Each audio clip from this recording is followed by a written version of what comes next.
How severe is the current terror threat in the US?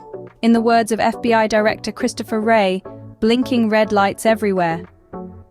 This statement captures the essence of the heightened terror threat that the United States currently faces.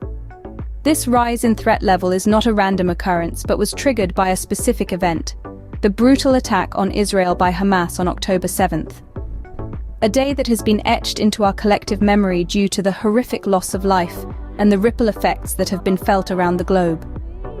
It is important to understand that the severity of this threat doesn't just stem from the attack itself, but also from the aftermath. Wray's concern extends beyond the immediate repercussions of the attack. He is worried about what could possibly follow: a wave of Hamas-inspired attacks within the US. Now, this might raise some eyebrows.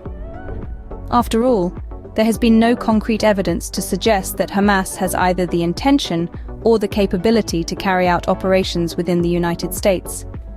But Wray's cautionary stance derives from a realistic understanding of the unpredictable nature of terror threats. He warns that supporters or sympathizers of the terrorist group could potentially initiate attacks on its behalf. It's a chilling thought, isn't it? That individuals, driven by the same extremist ideology, could wreak havoc in our own backyard. Wray's words serve as a stark reminder of the complex and constantly evolving nature of terror threats. It's no longer just about direct attacks by known terrorist organizations. It's also about the indirect influence they can wield, inspiring others to act in their name, spreading fear and chaos, even without setting foot on the soil they aim to disrupt. This is the severity of the current terror threat that the US is grappling with, a threat level that has escalated to unprecedented heights since October 7th. The gravity of the situation is encapsulated in Wray's declaration: "I have never seen a time where all the threats are all elevated, all at exactly the same time." Hamas's attack on Israel on October 7th was a deadly strike that sent shockwaves around the world. This act of aggression, perpetrated by Hamas militants, resulted in an alarming number of civilian casualties. Hundreds of lives were lost, and many more were left in shambles as the conflict escalated. In response to the surprise offensive by Hamas, the United States, a long-standing ally of Israel, swiftly stepped in to provide aid and support. The US military redirected its naval ships, fighter jets, and aircraft carriers towards Israel, reinforcing the nation's defense against further attacks. One such ship was the USS Gerald R. Ford, a symbol of American military might. The specifics of the munitions sent to Israel remain clouded in ambiguity. However, it's been speculated that interceptors and precision-guided munitions may have been part of the package. It's worth noting that the United States had previously pre-supplied Israel with $2 billion worth of munitions. The fallout from the attack was staggering. As the dust settled, the death toll painted a grim picture. Over 1,000 Israelis lost their lives, and more than 3,400 were injured. The Palestinian side reported 830 fatalities and 4,250 injured. The aftermath of the attack extended beyond the borders of Israel. The ripple effect was felt across the globe, particularly in the United States. The attack not only escalated the terror threat level in the US, but also sparked a troubling rise in anti-Semitic and Islamophobic threats.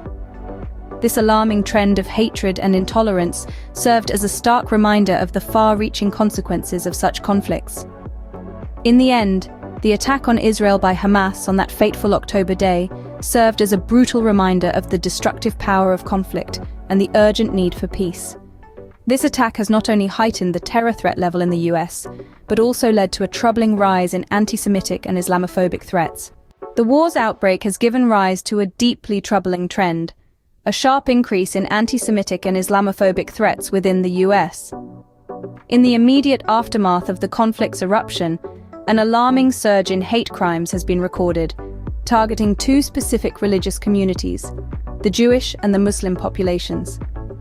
The Anti-Defamation League, a leading organization fighting hate and bigotry, has been meticulously documenting these unsettling incidents.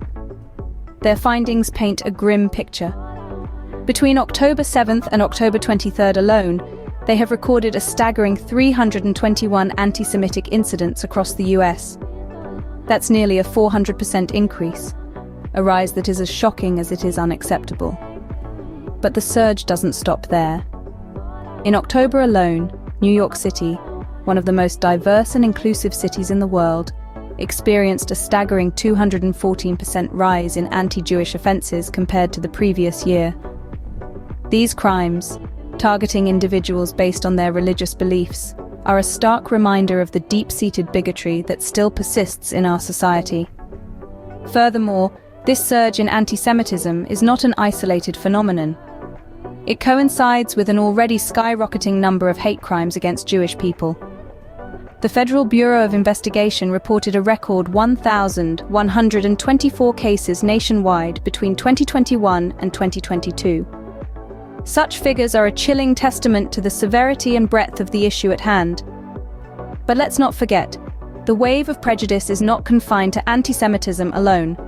Islamophobia too has been on the rise, with Muslims becoming increasingly targeted due to their faith. This highlights the disturbing reality that religious intolerance and bigotry are far from being eradicated in our society. Such a surge in hate crimes has only added fuel to the already heightened terror threat in the country. FBI Director Christopher Wray's wake-up call cannot be ignored. The US confronts its highest terror threat in years. This is a stark reality we face in the aftermath of the deadly Hamas attack on Israel. Wray, in addressing the Senate Judiciary Committee, has made it clear that the threat levels are not just a concern, they are sparking blinking red lights everywhere. The FBI, under Wray's leadership, is working around the clock to identify and preempt any potential Hamas-inspired attacks domestically. Yet, despite the absence of concrete evidence suggesting that Hamas is planning operations within the US, Wray warns that we cannot discount the possibility of the terrorist group's supporters or sympathizers initiating attacks on American soil. The fallout of the conflict is not confined to the borders of Israel or Palestine. US bases scattered across the Middle East have already felt the sting, being targeted since the outbreak of the war. The Pentagon confirmed a minimum of 74 attacks on US bases and troops since October 17th. This is a stark reminder that the repercussions of international conflict are far-reaching and often unpredictable. No stone is being left unturned, with the FBI leaving no room for complacency in its efforts to prevent any domestic attacks. But the war has also given rise to another deeply troubling trend, a surge in anti-Semitic and Islamophobic threats within our own borders. Previously, Wray had drawn attention to the historic levels of anti-Semitism in America amidst the ongoing war. In a chilling statistic, he revealed that a group representing only about 2.4% of the American public accounts for something like 60% of all religious-based hate crimes. This is the reality we are grappling with. It is a wake-up call that cannot be ignored, a call to vigilance and unity against the threats that loom over us. As Wray warns, the threat level has gone to a whole nother level. It is a wake-up call for all. The severity of the current terror threat in the US is unprecedented, following the deadly Hamas attack on Israel. We've unpacked a lot in this discussion, so let's take a moment to summarize the key points. The US is currently facing an unparalleled terror threat, underscored by the deadly incursion of Israel by Hamas on October 7th. This alarming event triggered a stark response from FBI Director Christopher Wray, who described the situation as a series of blinking red lights everywhere. We delved into the immediate repercussions of Hamas's assault, which led to over 1,200 fatalities in Israel. Wray's concern is not unfounded, even though there's no concrete evidence that Hamas intends or is capable of conducting operations within the US. The fear is that Hamas sympathizers might initiate attacks in their stead, a fear that's been partially realized with over 74 confirmed attacks on US bases and troops in the Middle East since October 17th. We also explored the disturbing surge in anti-Semitic and Islamophobic threats within the US, a troubling trend that's risen in the shadow of the ongoing conflict. The Anti-Defamation League has documented a near 400% increase in anti-Semitic incidents in just over 2 weeks, and hate crimes against Jewish individuals have hit record levels nationwide. Lastly, we revisited Wray's urgent wake-up call to Congress, highlighting the historic levels of anti-Semitism in America. In his words, for a group that represents only about 2.4% of the American public, they account for something like 60% of all religious-based hate crimes. In this time of heightened threat, the need for vigilance and unity has never been more critical.